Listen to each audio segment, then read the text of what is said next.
Hello friends, আসসালামু আলাইকুম। স্বাগতম আমার ইউনিক লার্ন চ্যানেলের পক্ষ থেকে। আজকে আমি আপনাদেরকে গ্রেনি ব্যাকগ্রাউন্ডের যে অ্যাকশনটা তৈরি করার জন্য আপনারা অনেকেই রিকোয়েস্ট করেছিলেন, তো সেই রিকোয়েস্টের কারণে আমি আজকে আপনাদের গ্রেনি ব্যাকগ্রাউন্ডের অ্যাকশনটা তৈরি করে দেখাবো। যারা আগের ভিডিওটি দেখেননি তারা অবশ্যই ভিডিওটি দেখে নেবেন, তারপরে এই ভিডিওটি দেখবেন। তো আজকের এই ভিডিওতে আমি অ্যাকশনটা কিভাবে তৈরি করতে হয় সেটাই দেখাবো। তো চলুন দেরি না করে শুরু করা যাক।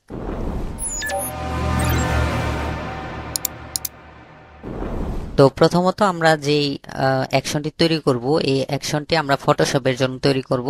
এই জন্য আমরা ফটোশপ যে সফটওয়্যারটি আছে এটি ওপেন করে নিব। তো দেখেন আমি এখানে আমার সফটওয়্যারটি ওপেন করে নিলাম।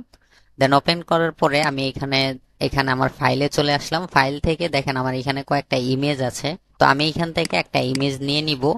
যদি আপনারা আগের ভিডিওটি দেখে থাকেন তাহলে সেখানে দেখবেন যে আমি ম্যানুয়ালি কিন্তু আপনাদেরকে এই পুরো কাজটা দেখিয়েছিলাম। যদি ওই ভিডিওটি দেখেন তাহলে এই ভিডিওটি কিন্তু আপনার কাছে অনেকটাই সহজ লাগবে আর আপনি সহজেই বুঝতে পারবেন। আর যদি আগের ভিডিওটি না দেখে থাকেন তাহলে এই ভিডিওটা থেকে আপনি কিছুই বুঝতে পারবেন না ভালো মতো। আপনি এই জন্য আগের ভিডিওটি দেখে নেবেন যদি সেই ভিডিওটি না দেখে থাকেন। তো দেখেন এইখানে আমি ইমেজটি নিয়ে নিলাম। ইমেজটা নেওয়ার পরে আমার কাজ হবে কি, এখন একটা অ্যাকশন তৈরি করা, যাতে করে আমাদের কাজগুলো খুব শর্টকাট ওয়েতে হয়ে যায়। তো এই জন্য আমরা অ্যাকশনটি তৈরি করে নিব। তো অ্যাকশন তৈরি করার জন্য আমরা প্রথমে যে কোনো ইমেজ, আমি এখানে একটা ইমেজ নিয়েছি। এখন আপনারা যে কোনো ধরনের ইমেজ আপনারা নিতে পারেন, কোনোই সমস্যা নেই। এরপরে দেখেন ইমেজটা ওপেন করার পরে আমরা চলে যাব হচ্ছে, আমরা এইখান থেকে উইন্ডোতে ক্লিক করব। উইন্ডোতে ক্লিক করার পরে এইখানে একটা অ্যাকশনস নামে একটি অপশন দেখতে পারবেন, এখানে ক্লিক করে দিবেন। তো এখানে ক্লিক করার পরে এই যে অ্যাকশনের যে প্যানেলটা আছে এটা চলে আসবে।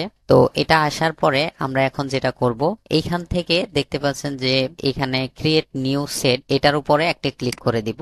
এখানে যদি আপনার কোনো অ্যাকশন চালু করা থাকে, অর্থাৎ কোনো অ্যাকশন যদি থেকে থাকে, তাহলে আপনারা দেখবেন যে এখানে টিক দেওয়া আছে, অবশ্যই সেটা আপনারা অফ করে নিতে পারেন। তো দেখেন আমি এখানে এটা অফ করে নিচ্ছি। পরবর্তীতে আমার প্রয়োজন হলে আমি এখানে টিক দিয়ে দিলে এটা আমি আবার এই অ্যাকশনটা দিয়ে কাজ করতে পারবো। তো আপাতত আমি এটা অফ করে দিলাম। তো দেওয়ার পরে এখানে দেখতে পাচ্ছেন যে আমার এখানে ক্রিয়েট নিউ সেট, আমি যেহেতু অ্যাকশনটা তৈরি করব আমার একটা ফোল্ডারের প্রয়োজন, সেজন্য আমি কি করব, এখানে ক্লিক করব। তো এখানে ক্লিক করার পরে আমার এই ফোল্ডারটার একটা নাম দিতে পারি। তো আমি এখানে জিএন ব্যাকগ্রাউন্ড দিয়ে রাখি। তো আমি এখানে জিএন বিজি অ্যাকশন দিয়ে রাখলাম, আপনারা যে কোনো নাম দিতে পারেন। তো দেওয়ার পরে দেখেন আমার এখানে কিন্তু ফোল্ডারটা তৈরি হয়ে গেল। এখন ফোল্ডারটা তৈরি হওয়ার পরে এই ইমেজটার মধ্যে আমরা যেই কাজই করব সবগুলো কাজ আমাদের এখানে রেকর্ড হবে। তো যে কাজগুলো আমাদের করতে হবে এই কাজগুলো সম্পর্কে যদি আমাদের কোনো ধারণা না থাকে তাহলে কিন্তু অ্যাকশনটা তৈরি করা যাবে না। আপনি অ্যাকশনটা তখনই তৈরি করতে পারবেন যখন আপনি সেই কাজ সম্পর্কে আপনার ধারণা থাকবে বা আপনি সেই কাজটা পুরোপুরি জানবেন, তখনই কিন্তু আপনি একটা অ্যাকশন তৈরি করতে পারবেন, আদারওয়াইজ পারবেন না। তো আপনারা এই জন্যই বললাম যে আগের ভিডিওটি যদি দেখেন তাহলে পুরোপুরি ক্লিয়ার হয়ে যাবেন, কারণ আমি ওই ভিডিওতে একদম ম্যানুয়ালি দেখিয়ে দিয়েছিলাম যে কিভাবে আপনারা এই কাজটা সম্পন্ন করবেন। আমি সেম কাজটাই এখানে করব, জাস্ট এখানে পার্থক্য হলো আমার এখানে রেকর্ড হবে। তো এখানে দেখতে পাচ্ছেন যে আমি ইমেজটা নেওয়ার পরে এখন যেহেতু আমি এখানে ফোল্ডারও একটি তৈরি করে ফেলেছি, এখন আমাদের অ্যাকশনটা তৈরি করার পালা। তো আমি এখন কি করব, এইখানে দেখতে পাচ্ছেন যে ক্রিয়েট নিউ অ্যাকশন। তো ক্রিয়েট নিউ অ্যাকশনে আমরা একটা ক্লিক করব। তো এইখানে ক্লিক করার পরে দেখেন এখানে নিউ অ্যাকশন, এখানে একটা নাম দিতে হবে। তো আপনি এই আর্টবোর্ডে যে কাজটা করবেন আপনি সেটার নামটা এখানে দিয়ে দিবেন, এতে করে আপনার বুঝতে সুবিধা হবে যে কোন অ্যাকশনটাতে আপনার কোন কাজ হবে। সো ধরেন আমার এখানে আমি এটার মধ্যে পাথ ব্লার করব, তাহলে আমি এখানে নাম দিয়ে দিচ্ছি পাথ ব্লার। তো এইখানে আমি নাম দিয়ে দিলাম হচ্ছে পাথ ব্লার, অর্থাৎ এই অ্যাকশনটা চালু করলে আমার এই যে ইমেজটা দেখতে পাচ্ছেন এটার মধ্যে পাথ ব্লার হবে, অর্থাৎ ইমেজটা ব্লার হবে। তো এর জন্য আমরা এখানে দেখেন সেট নামটাও এখানে দেওয়া আছে। তো এরপরে এখানে ফাংশন কি, অর্থাৎ আপনি এইখানে এই যে অ্যাকশনটা তৈরি করবেন এটা রান করতে হলে আপনাকে একটা ফাংশন কি এখানে সেট করে দিতে পারেন, আপনি যদি না চান নাও দিতে পারেন। তবে আমি এখানে দিয়ে দিব, কারণ এখানে F2 যদি আমি কিবোর্ড থেকে প্রেস করি তাহলে আমার এই অ্যাকশনটা রান হবে, এই জন্য আমি F2 এটা দিয়ে দিলাম। এটা দেওয়ার পরে আমি এখানে রেকর্ডে ক্লিক করব। তো রেকর্ডে ক্লিক করার পরে এখানে দেখেন একটা নোটিফিকেশন আসবে, এটা আসার পরে আপনি ওকে করে দিবেন।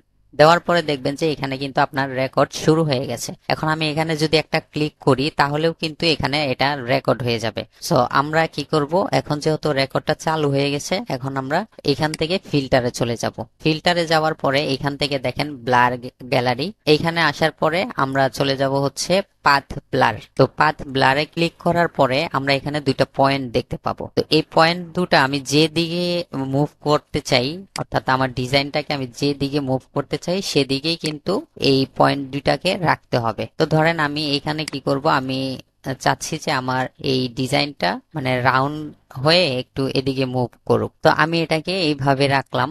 রাখার পরে আমরা ডান সাইডে একটু লক্ষ্য করলে দেখব যে এইখানে কিন্তু স্পিড নামে একটি অপশন দেওয়া আছে। এই যে এখানে প্রথমত এখানে একটা এরো চিহ্ন দেখতে পাবেন, এটাতে যদি আপনারা ক্লিক করেন, অর্থাৎ এই যে পাথ ব্লার, এটার যে এরো চিহ্নটা আছে এটার মধ্যে একটি ক্লিক করবেন। এটার মধ্যে ক্লিক করার পরে আপনারা দেখতে পারবেন এখানে স্পিড। তো আমি এখানে স্পিডটা বাড়িয়ে দিব। দেখেন আমি এখানে এই যে আমার এই শেপটাকে আমি কিন্তু উপরের দিকে ঘুরিয়ে দিয়েছি, যার জন্য আমার এই যে শেপগুলা দেখতে পাচ্ছেন এগুলা কিন্তু স্মুথ হয়ে একদম উপরের দিকে চলে যাচ্ছে। সো আপনারা এইখানে এই পয়েন্টগুলো যেদিকে ঘুরিয়ে দিবেন আপনার ডিজাইনটা সেদিকে মুভ করবে। তো এরপরে দেখেন আমি এখানে 293% আছে, তো আমরা অবশ্যই এটাকে 300 মাঝামাঝি রাখবো। তো ধরেন আমি এখানে 280 পর্যন্ত দিলাম স্পিড। দেওয়ার পরে আমার এখানে কাজ শেষ, আমি এখানে ওকে করে দিব। তো ওকে করে দেওয়ার পরে আমরা মূলত এটার কাজ শেষ। আমরা কি করব, এখান থেকে রেকর্ডটাকে স্টপ করে দিব। দেখেন আমার এখানে কি হলো, এই যে আমি যদি কিবোর্ড থেকে F2 চাপ দেই তাহলে কি হবে, আমার ইমেজটা পাথ ব্লার হওয়ার যে অপশনটা এটা চলে আসবে। এখন আমরা আরেকটা অ্যাকশন এখান থেকে নিব। তো এই জন্য আমরা এখানে আবারও কি করব, ক্রিয়েট নিউ অ্যাকশন, এটাতে ক্লিক করব। এটাতে ক্লিক করার পরে এখন আমরা একটা নিউ আর্টবোর্ড নিব। তো আমি এখানে এটার নাম দিয়ে দিচ্ছি হচ্ছে নিউ আর্টবোর্ড। তো ধরেন আমি এখানে নাম দিয়ে দিলাম নিউ আর্টবোর্ড। এরপরে ফাংশন কিটা আমি অ্যাড করে দিব হচ্ছে F3 দেওয়ার পরে আমি রেকর্ডে ক্লিক করব। তো রেকর্ডে ক্লিক করার পরে সেম নোটিফিকেশনটা আসবে, আমি এখানে ওকে করে দিব। তো ওকে করে দেওয়ার পরে এখন আমার কাজ হবে কি, আমি একটি নিউ আর্টবোর্ড নিব। তো একটি নিউ আর্টবোর্ড নেওয়ার জন্য দেখেন আমাদের শর্টকাট এখানে দেওয়া আছে। আমি যদি কিবোর্ড থেকে Ctrl+N প্রেস করি তাহলে আমাদের এই প্যানেলটা চলে আসবে।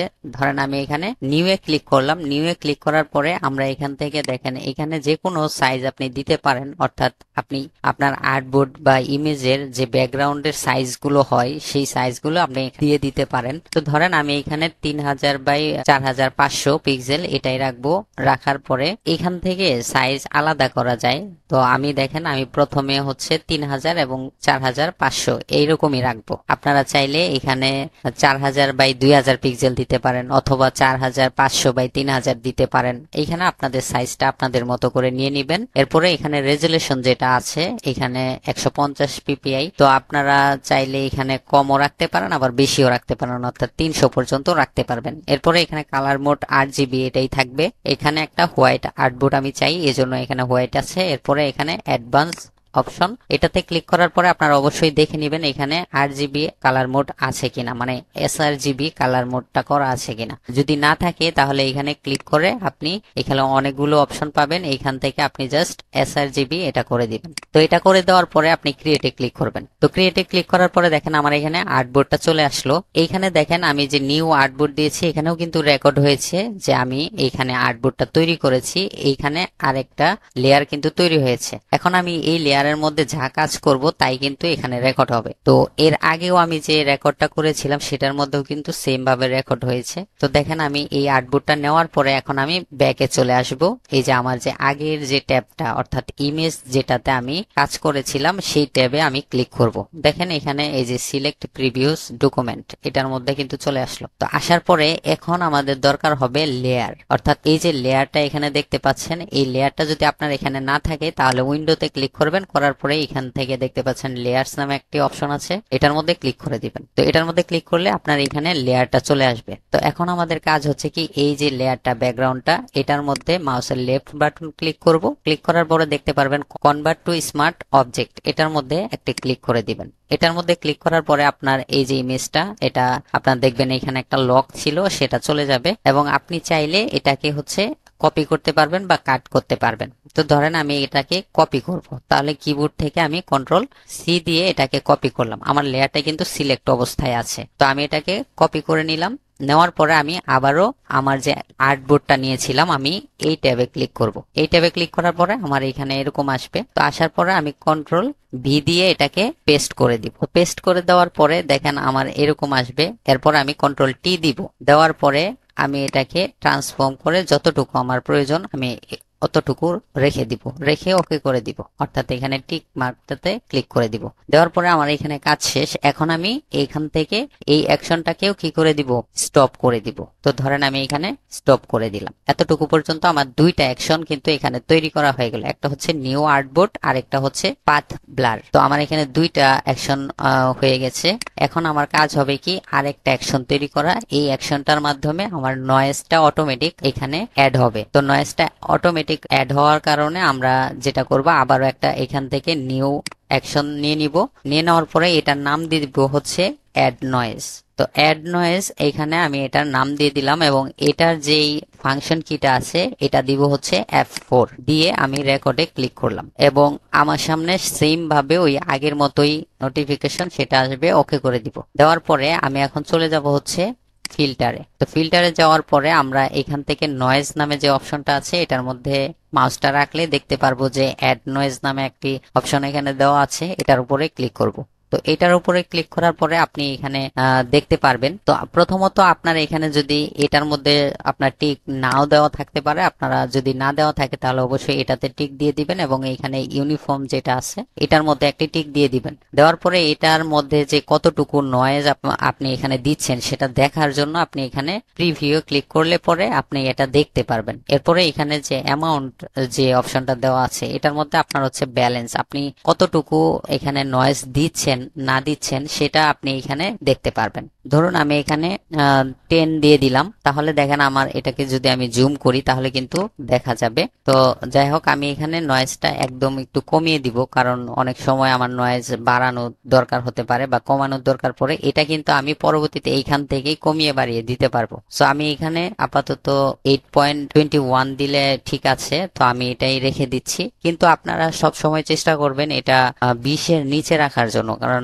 যে কোনো সময় আসলে ব্যাকগ্রাউন্ডে যদি আপনি নয়েজটা অ্যাড করতে যান অনেক সময় এই নয়েজটা বেশিও দেওয়ার দরকার পড়ে, আবার কম দিলেও হয়ে যায়। তো আমি এখানে এতটুকুই রাখলাম, রাখার পরে ওকে পেস্ট করে দিব। তো ওকে দেওয়ার পরে দেখেন আমার এখানে এটার কাজও শেষ। এখন আমরা এখান থেকে এই অ্যাকশনটা স্টপ করে দিব।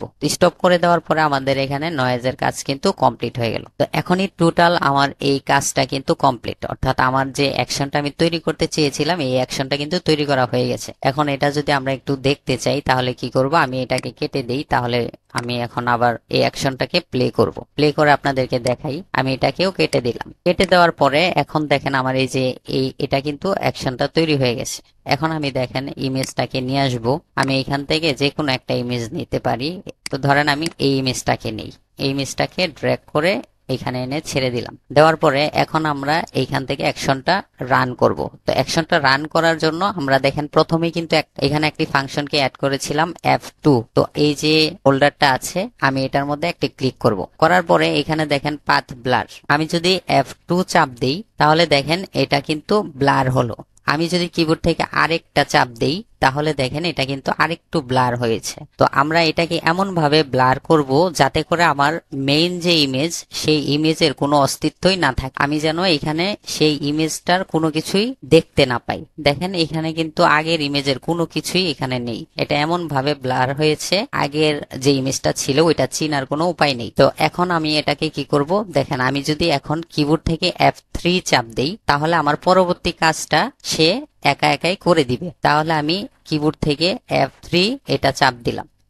দেওয়ার পরে দেখেন আমার এই যে ইমেজটা আমি একটা আর্টবোর্ড নিয়েছিলাম এবং আর্টবোর্ডের ভিতরে দেখেন আমার অটোমেটিক কিন্তু এই যে ডিজাইনটা প্লেস হয়ে গেল। প্লেস হয়ে যাওয়ার পরে এখন আমার কাজ কি, এখান থেকে আমি একটা নয়েজ অ্যাড করে দিতে পারি। তবে আপনার যদি মনে হয় যে এই ইমেজটাকে আপনি ধরেন যে এখানে তো রিপ্লেস হয়েছে তাই না, তো এখন যদি আপনি এটাকে একটু বড় ছোট করতে চান বা আপনার ইচ্ছা মতো যদি এটাকে একটু সরাতে চান তাহলে কিভাবে সরাবেন? তাহলে সরানোর জন্য আপনি যেটা করতে পারেন, আপনি কিবোর্ড কন্ট্রোল টি চাপ দিলে এটাকে আপনি ট্রান্সফর্ম করতে পারবেন, অর্থাৎ এই যে ছোট বড় করতে পারবেন আর কি আপনার ইচ্ছা মতো। তো এরপরে আমি এরকমই রাখলাম, রাখার পরে এখান থেকে নয়েজটা অ্যাড করে দিতে হবে। তো নয়েজটা অ্যাড করার জন্য আমি কিবোর্ড থেকে আবারও যদি F4 চাপ দিই, দেখেন আমি কিবোর্ড থেকে F4 প্রেস করলাম, আমার এখানে কিন্তু নয়েজটা অ্যাড হয়ে গেছে। তো আমার এখানে কাজ শেষ।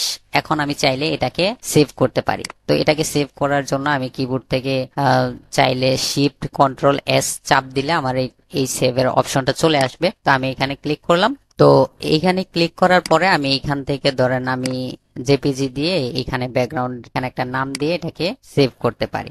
এবং এখানে দেখবেন অবশ্যই RGB কালার মোড চলে আসবে। এটা যদি টিক না দেওয়া থাকে অবশ্যই টিক দিয়ে নেবেন। এরপরে সেভে ক্লিক করবেন। সেভে ক্লিক করার পরে এখানে যেমন আছে এরকমই থাকবে, এরপরে ওকে ক্লিক করবেন। তো ফ্রেন্ডস, আশা করি এখন আপনারা অ্যাকশনটা তৈরি করতে পারবেন, কারণ আমি আপনাদেরকে খুব সহজভাবে বোঝানোর চেষ্টা করেছি। আর আপনারা যদি ভিডিওটা স্কিপ করে না দেখে থাকেন তাহলে আশা করি যে আপনারা ভিডিওটা দেখে দেখেই কিন্তু এই অ্যাকশনটা তৈরি করতে পারবেন। আর এই অ্যাকশনটা তৈরি করার পরে আপনার কাজটা কিন্তু অনেকটাই সহজ হয়ে যাবে আর আপনার অনেকটা সময় বেঁচে যাবে। তো আশা করি এই ভিডিওটি আপনাদের অনেকটাই উপকারে এসেছে। যদি এই ভিডিওটা থেকে আপনারা একটু হলেও শিখতে পারেন বা এই ভিডিওটা যদি আপনাদের একটু হলেও উপকারে এসে থাকে তাহলে অবশ্যই চ্যানেলটি সাবস্ক্রাইব করবেন এবং এরকম ডিজাইন রিলেটেড ভিডিও পাওয়ার জন্য অবশ্যই নোটিফিকেশনটি অন করে রাখবেন। তাতে করে যেটা হবে যে আমি যখনই ভিডিও আপলোড করব সেই ভিডিওটা আপনার কাছে পৌঁছে যাবে। এবং বন্ধুদের সাথে ভিডিওটি শেয়ার করতে ভুলবেন না, কারণ হতে পারে আপনার একটা শেয়ারে আর অনেক বড় একটা উপকার হবে। তো ফ্রেন্ডস, ভালো থাকবেন, সুস্থ থাকবেন, দেখা হবে নেক্সট ভিডিওতে। আল্লাহ হাফেজ।